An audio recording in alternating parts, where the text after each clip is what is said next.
station. My name is Jeff Badu, and I'm a licensed CPA in the state of Illinois. I'm the owner and practitioner of my firm, Badu Tax Services. My firm specializes in tax preparation, tax planning, and tax representation for individuals and businesses. So today, really what I want to talk about is going back to the fundamentals, the principles of wealth building, the concept of paying yourself first. Just really touching upon really how to develop the mindset of a wealth builder or as an investor. I'll be teaching you some of the secrets that I have or that I've been sharing, some of the things that help me personally build wealth. And always remember that wealth building is a lifelong process. It doesn't happen overnight. It happens throughout the rest of your life, and as a matter of fact, it continues after you die. But before I kick off, I would like to do a market week. So this market week, this market report is as of March 17th, 2017, so last Friday. Following the Fed's announcement that it was raising the target range for the federal funds rate 25 basis points, investors favored government bonds and dividend-paying stocks last week. As a result, the yield on the 10-year treasuries fell 7 basis points as prices climbed, which is typical, along with increased demand. And so ultimately interest rates went up, and so what happens is that bond prices, ultimately there's like an inverse effect where there's a higher demand for bonds because they're looking to get higher yields in the future. And then each of the benchmark indexes basically posted gains. So we had a pretty good week last week. The small cap Russell 2000 and the global Dow led the way, followed by NASDAQ. And then the price of crude oil went up slightly from $48.39 a barrel to $48.70 a barrel. So very slight increase. Gold went up from $1204.50 to $1229.30. So we had a pretty good week in the market. That's typical when the Federal Reserve announces that they're boosting interest rates. Typically means that the economy is doing pretty good, and they ultimately want to keep up with inflation. And so what they have to do is, in order to keep up with this type of growth, is that they have to increase interest rates in order to not necessarily slow down growth, but they just want to be sure that they're keeping up, just in case if anything bad happens, if we go into recession, they can at least sort of correct some of it. And so when we were in a recession, or after we were in a recession, the Fed were basically lowering rates. As a matter of fact, before September 2015, or before December of 2015, interest rates were at dead 0%. And so now the benchmark is up to 1% now. So we've made significant progress. There's 2 more rate hikes expected to happen this week, and these are some of the reasons why we have to invest money. We have to be focused on building wealth, because if we can't keep up with inflation, if we can't keep up with these interest rates going up, then ultimately we're going to be behind. We can't just rely on one job. We never should rely on one income source. Even if you're a doctor making $400,000 a year, $500,000, $600,000, you should never just rely on one source of income, because ultimately, for one, you're getting taxed very heavily, and for two, you need to find different ways to put that money and to shield that money and ultimately grow it into even more money. So overall in the market, the Dow Jones is up 5.83%, NASDAQ up 9.62%. So NASDAQ is really doing well this year, up almost 10% this year. And then S&P 500 up 6.23, which S&P 500 is what most people know. Russell 2000 2.53%, Global Dow 6.99%, and then of course the Fed funds rate is now at 0.75% to 1%. And so we went up 25 basis points, or 0.25%. And then 10-year treasuries went down slightly. But overall this year we've been doing really good. We've been doing very well as far as markets are concerned. There's no need to panic. It's already been almost 3 months into the year, and we're still doing pretty good, despite all of the crazy things that are happening in our society today. We're still doing pretty well. So as an investor, you should be very happy right now. But now into the presentation, talking about paying yourself first, and ultimately just wealth building principles in general. How do you become a wealth builder? I'll be sharing different ways. If no matter how much money you're making, you can ultimately grow it into a fortune. You can actually grow it into something big. There are some things that are required, but the average person can actually be an investor and make a decent amount of money. Not a ton of money, but enough to the point where you're quote-unquote financially free, where your passive income is ultimately more than enough to cover your expenses. And so I'll be sharing some of those principles as well. Some of the things that I've been able to achieve as an investor, as an entrepreneur, as a business owner. Basically sharing how I no longer rely on my main income. Actually, my investment income is now producing everything that I need. But ultimately, it's very important to pay yourself first. And paying yourself first, all that really means is to set aside a portion of your income each month before you contribute to your bills, food, credit cards, loans, or anything like that. Before you think about somebody you owe, always think about yourself first, and contribute to your account first before anybody. So that's what paying yourself really means. It's not anything too difficult. Just think of it as a literal term. You're paying yourself first. So nowadays you have direct deposit. So the whole paying yourself first concept, it's really there. It's automatically there, because when you're getting a paycheck, it goes straight to your bank now. So you're automatically paying yourself first. And so, but some people get it confused a little bit. So it kind of is confusing now, because this is a principle that has carried over. Back then where they did not have direct deposit and things like that. So the whole concept of paying yourself first automatically applies nowadays. But now it's a matter of, where is our money going after it hits that bank account? I think that's where people have trouble, because the money goes directly into, when you get paid every 2 weeks, it goes straight to your bank. So that way, you are paying yourself first. But now, how do we actually manage that money? How do we spread that money? How do we grow that money into different things? And how do we reserve some of it for a rainy day ultimately? And so the very first step, the very first thing with this whole paying yourself concept, in order for it to work, you absolutely have to have a budget. There's no way that you will be financially free, that you will be successful, that you will be rich, that you will be anything without a budget. You have to know where money is coming from, and then where money is going out. You have to know those two things. You have to know income versus expenses. If you don't know those two things, then ultimately it's like an airplane that's just flying around without a pilot. Just think about it that way. And I'm sure nobody want to be in an airplane without any sort of control, or it's eventually going to crash. So you have to have a budget. That is your foundation. That is your lay ground. That you have to have the budget. If you don't have a budget right now, I guarantee you that something is going to fail along the way. And it doesn't even need to be a formal budget. It can just be an idea of where your money is coming from. Like, hey, I'm making X amount of dollars each week or every 2 weeks. And these are the sort of bills, these are the sort of expenses that I contribute to. So that at the end of each month, I know how much is left over. And so these are basic fundamentals of wealth building. You have to have this first. Without this, you can't go anywhere else. And just like a house with no foundation, the house will eventually break down or collapse, because you need a solid ground. You have to have that solid ground, and your budget is your solid ground. Without the solid ground, you can't go anywhere. And so, really, once you have that budget in place, now it's really time to test some waters. Now it's really time to, let's say you're having disposable income, which is income minus expenses, which is money that is disposable.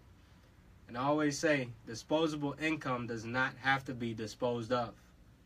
Just because something is disposable doesn't mean you have to just get rid of it or just spend it automatically. I would recommend spending some of it, but what most people do is this whole spend an impulse thing. They get money, they don't know what to do with it, so they just go out and blow it. But remember, in order to be a wealth builder, in order to think like a wealth builder, you have to invest money and you have to be able to save money. And ultimately, what you need to do is to start putting your needs ahead of your wants. Your needs are things that you absolutely can't live without. Food, like electricity, shelter. You need all of these things. These are things that you absolutely need. You cannot live without. And so if your income isn't enough to cover these needs, then you have to find a way to boost your income, or you'll eventually be at a poverty level. And so what you want to do is put your needs ahead of your wants. Your wants, things like cable, for example, that is a want. You don't need cable. You want cable. Let's see. Just anything. You don't need to go out every weekend. That's a want. I want to go out every weekend. You don't need to do excessively anything that is outside of what a human being has. Now, a cell phone, for example. You need a cell phone nowadays. A car. Most people need a car. But there are different options you can look into, like renting a car versus owning it. Taking public transportation versus owning a car. So you have to separate needs versus wants. Needs are things you absolutely cannot live without, and wants are things that you can do without. And let me give you an example. I don't need cable, so I actually don't have cable. I wanted cable at once, but now I actually don't even turn on my TV. I have a 55-inch flat screen TV in my living room that I haven't turned on in about a month. As a matter of fact, I use it for entertainment for my clients now. And so when they come into my office, that some people sit in the living room and they actually watch the TV. So that's really all I use it for. So I don't need a TV. I don't need cable. I might want it at some point, but nowadays you have streaming services, you have the internet. Facebook always has videos and things like that out there. I mean, I personally read a lot of books now.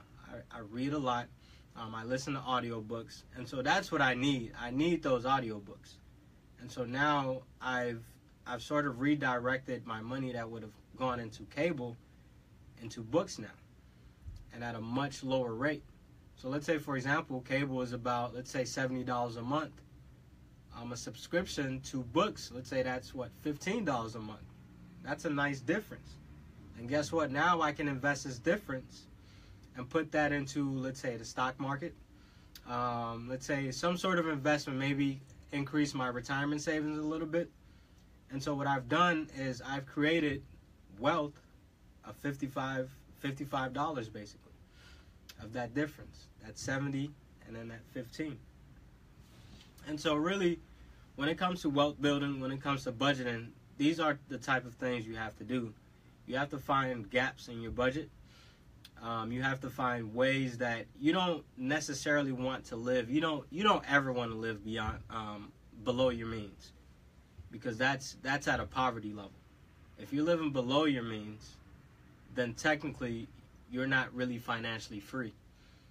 And you certainly shouldn't be living above your means, meaning that you're just overspending, you're putting your wants over your needs. You shouldn't live above your means, but you should never live below your means either. You should live within your means. There's nothing wrong with living within your means. And you can still enjoy a very happy, prosperous life living within your means. And an example of living above your means is buying a car that you cannot afford. There's a lot of different options out there. So it's just little things like this. You have to find gaps in your budget. And one thing that I really help my clients out with a lot is finding the gap of taxes. Because taxes can eat up a person's budget a ton without them even knowing it. I mean, an average person really, or typically you're about, let's say about 40% of your income goes to taxes. That is huge, significant. And one thing people miss is they only look at federal taxes, for example. They don't consider those FICA taxes you have to pay, the state taxes, let's say maybe even property taxes, and then you have sales taxes. That is a lot of taxes to be dealing with. And so what I help my clients with is I help them reduce that burden on them. That is 40% of a person's expense. I mean, just 40% of money's coming in, 100% is coming in, 40% is out the door through taxes. And so what I do is I try to reduce that into maybe, let's say, 15 or 10%. And some people zero, although that's a bit unrealistic. There's still ways, as far as income taxes are concerned, I know there are ways to get that down to 0%. But ultimately, what you want to do is find gaps within your budget and try to close those loopholes and really redirect that money back into investing. So imagine if you can turn some of your expenses into investments now. And another key, this is one of the secrets to the rich and the wealth builders, is that they include savings and investing as part of their budget. And so just like you would have a phone bill as part of your budget, you set aside a certain amount in your budget each month, a fixed amount. As a matter of fact, when you set up direct deposit for your job, you set this amount to go straight into that account without even looking at it. And so if you're continuously doing that each and every month, you're going to start a habit. Just like you're paying that phone bill every month, now you're going to be paying yourself, investing every month without even knowing, without even looking at it. And so over time, just like a 401k, your money's going directly into it. And I really appreciate how some of these companies are automatically enrolling people into 401ks. Unfortunately, some people, they discontinue the plan for whatever reason. But a 401k is definitely a good thing to have. And that's another way to create more income, actually. Or to close one of the gaps in your budget is by contributing to the 401k, because ultimately it's going to reduce your tax burden, and then you're going to be getting employer matches. And that's boosting your income. That's boosting your net worth. Employer matches boost your net worth. Now, I don't want anyone to really over contribute to the 401k, because me personally, I'm not a huge fan of 401ks. I like 401ks only for the match, and that's it. And the fact that people are at least saving something. Something better, though, is known as an IRA. But really, after what you always want to do is have at least 3 to 6 months worth of expenses. Remember, necessary expenses or your needs saved up at one point, like at every given point in time. At any given point in time, you want to have at least 3 to 6 months worth of savings. And now this is where people get confused, is they think it's just savings in a bank. It doesn't have to be in a bank. This can be in the form of really safe, something that's pretty liquid, but it's pretty safe at the same time. Let's say maybe I really don't like CDs, but let's say that's an example. A 6-month CD. Nowadays, you might be able to get that 1% or 2% since the Fed increased interest rates. But ultimately, it doesn't have to be sitting in the bank. Or if anything, it could be sitting in a bank, but it's in an account that grows pretty fast. Let's say an example, your credit union. That's maybe offering 1% interest rates. That's better than that 0.00% these other banks offer. And so ultimately, you can be growing this money. It, of course, won't be growing as fast. Definitely not as fast as inflation right now. But you do want to have a reserve, something you can count on for a rainy day. If anything happens, your money is protected, $250,000 by the FDIC. So you do want to have this reserve 3 to 6 months. If you have a W-2 or if you have a very stable job, you can do 3 months. If you're an entrepreneur, a business owner, this may be very tough to do, but you want 6 months. Me personally, I sort of fall in between the 3 and 6 months. I don't need to go to full 6 months, just because I'm in a pretty, my career is pretty stable. I'm an accounting professional, and so people always need an accountant. And so I'm always in demand, basically. But I also don't like to do 3 months, because that's a bit risky. Just because, hey, who never knows? Maybe I might not be able to pick up a client for 3 months. So ultimately, I'm a big time investor, so I like to lean more towards the 3 months though. So let's say more like 4 months. That's where I'm at. And then, so what this is 3 to 6 months. It's really your emergency fund. That's really what it is.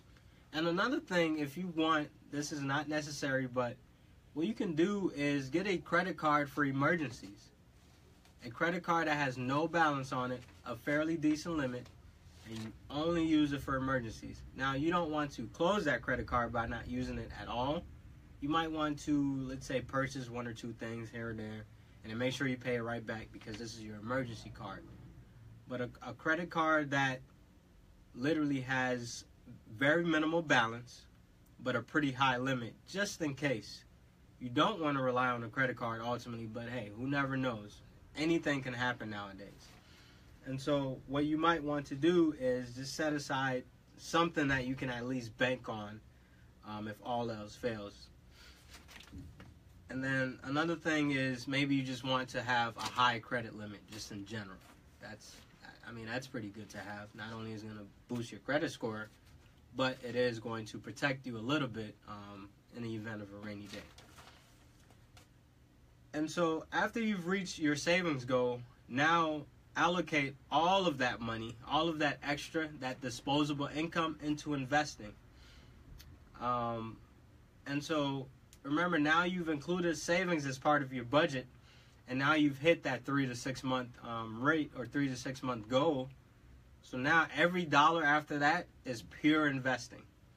And so this is where you get to test the market a little bit. And then, so let's just share a few things. Most people say, I come across this all the time. As a matter of fact, my Uber driver this morning, she was like, I know you're a financial guy, and ultimately, I feel like all of my money is going towards bills. This is typical. This is your typical American. All my money, every time money's coming in, it's going out. Money coming in, it's going out. So basically what I told her is maybe try to find some gaps in your budget. Maybe you can cut down on cable. Maybe you can cut down somewhere. There's always somewhere in your budget that you can cut down on. And maybe it is taxes, but you just don't know it. But if you seek the help of a tax professional, I guarantee you that you might get your money's worth. And so really just try to find ways to increase your income. So one way to solve this whole problem of all of my money is going towards bills, increase your income or reduce your expenses. You don't have to get a second job, remember. And I'll teach you one way how I'm able to do this. And so what I do is I find money. So this might sound crazy, but I find ways to make money with no money. And what do I mean by this? Is I don't tend to use my own money. I actually borrow money from time to time to invest that money at a hopefully higher interest rate or at a higher return than if I use my own money. And that's why I like to use the example of 0% interest credit cards. I love them because I get to leverage money. I get to use a bank's money at 0%, invest it, get money from it, invest it in something like Lending Club or stocks or buying cars or something like that. So using no money or using none of my own money to create money. And I've been able to ultimately go at 6 months, almost 7 months as an entrepreneur without ever having to worry about paying bills, because now my investment income is more than enough to actually cover my expenses. And so that's what you want to do. And I'm able to achieve this by simply leveraging. Now, you do have to have a pretty decent credit score. It doesn't have to be perfect. You don't need an 800 credit score. You don't need a 700 credit score to do this. As a matter of fact, last year my credit score wasn't all that good. After I got my home, after I got the mortgage, my credit score actually dropped a little bit. And so I was having a hard time borrowing money. And so, but what I could qualify for was 0% interest credit cards. And that's how I was able to cover some of my bills. And instead of using my own money, I invested that money instead and got a pretty good return on that money. And so what you want to do is create money with no money by borrowing money. Now, most people think, oh, I'm about to be in debt, or some people get scared of that. The rich love that. You know, the wealth builders absolutely love that, especially at a pretty low interest rate, because you can do a lot of damage with that. You can invest it. You can do a lot of things, a whole lot of things. But really, so what I do is ultimately I borrow money, I invest it, I collect a higher return, I pay whoever lent it out to me back, and ultimately I'm in a profit position. And I keep repeating that cycle forever and ever and ever. And then in the end, I end up in a profit position to a point where my income is actually my investment income is more than enough to cover my monthly expenses. So now, guess what? Now my main income, my primary source of income, is now just purely investing. It's not even going towards bills. Now it's investing for the future, saving for retirement. These are some of the little things that you want to do in order to be a wealth builder. And then just cut down on unnecessary expenses. I know it's hard. Sometimes we get money, we don't know what to do with it, but really just try to cut down on those unnecessary expenses. I used to buy Jordans a lot. I used to love shopping, but now it's like, I mean, now I do buy a few suits every here and there, but ultimately you don't want to get in the habit of doing things unnecessarily. And always don't live below your means. You don't have to be in that 1999 car. You can upgrade to a 2010 or 2012. Just be sure that you can afford it. And then you can live a great life by living within your means. There's nothing wrong with that. That's one of Warren Buffett's things. I seen Warren Buffett's documentary. Some of the cars he drives, some of the house he lives in, completely normal houses. This is what a typical American would want. And he's a billionaire. I mean, his net worth is ridiculous. And he's still living within his means. He drives a nice car, has a nice home, and he's still doing pretty good. There's no need to go above and beyond your means. And then some people think that, and some people that really became wealthy. So the reason how I learned the strategy of building wealth with no money is because I learned from the greats. I learned from Robert Kiyosaki. I learned from Warren Buffett. I learned from all these people how to make money with no money. And always remember, the stock market is not the only investment out there. You have a bunch of other investments. And always remember the difference between calculated risk and gambles. So the stock market is not a gamble. It is a calculated risk if you know what you're doing. Playing the lottery, unfortunately, is a gamble. And so start making calculated risks over gambles. And then always remember, self-education on your personal finances is very important. Whether you have an advisor, whether you have the smartest person in the world on your team, you should always be self-educated on your finances. One way to do this is to read books, audio books, attend some seminars, workshops. Take that Saturday off. Go attend a workshop on real estate or something. And then always seek mentors, seek people that you can look up to. And then Think and Grow Rich, which is actually the book that I'm reading right now. And then building wealth is not very difficult. It mainly really begins with your mindset and then how well you're taking advantage of your resources. And then it's perfectly fine to seek help.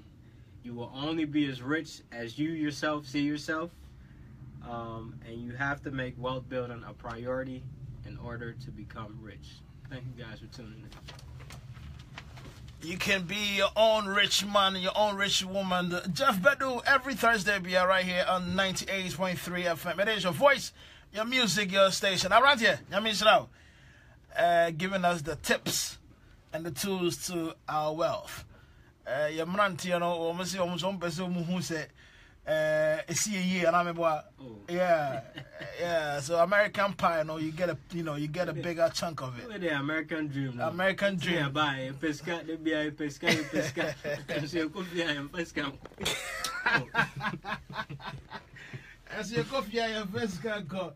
Jeff, man, thank you once again for another financial.